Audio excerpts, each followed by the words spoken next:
Let's fill out the Connecticut General Power of Attorney together, the document that lets someone you trust handle your money and property.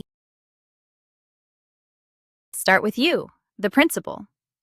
Type your full legal name and where you live.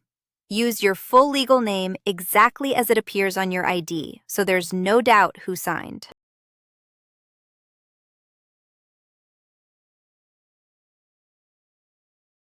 Now name your agent, the person you're giving authority to. Here, Ben Carter, with their address. And name an alternate. Here, Carlos Diaz, in case your first choice can't serve, so your document doesn't stall if something happens.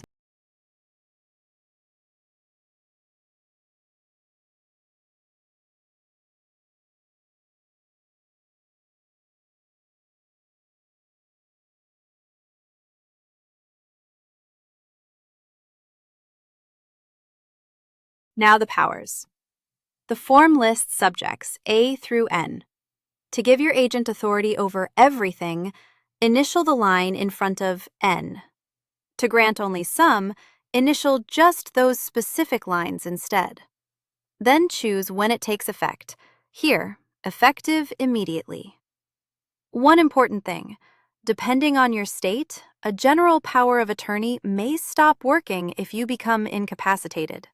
If you want it to keep working no matter what, ask about a durable power of attorney instead. Finally, print your name and date it. Sign it the way your state requires. We'll cover those exact rules in the recap. Then give a copy to your agent and to anyone they'll deal with, like your bank.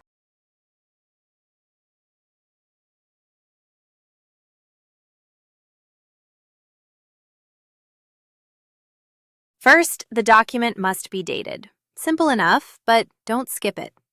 Next, it needs to be signed by the principal, or if the principal cannot sign personally, it may be signed by another individual in the principal's conscious physical presence, directed by the principal to sign the principal's name on the power of attorney. You'll also need 2 witnesses present.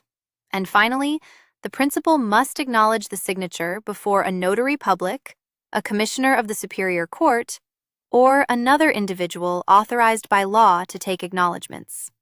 So, to recap, date the document, get it signed properly, have 2 witnesses, and acknowledge the signature before an authorized individual like a notary public. Remember, this is general information, not legal or tax advice.